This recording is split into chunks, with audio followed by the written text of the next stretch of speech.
Welcome, today I'm showing how to remove SIM pin from your SIM card into INFINIX Smart 6 HD.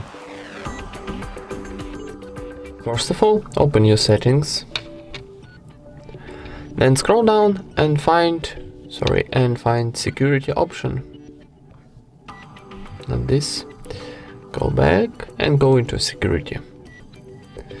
Here, scroll down one more time and find SIM card lock option, this one. And now for unlocking your SIM card, you need to turn off this option, lock SIM card. So tap on the switcher, and for unlocking SIM card, you need to enter your current PIN, of course, and tap OK. And that's it. Thank you for watching, leave thumbs up and subscribe to our channel.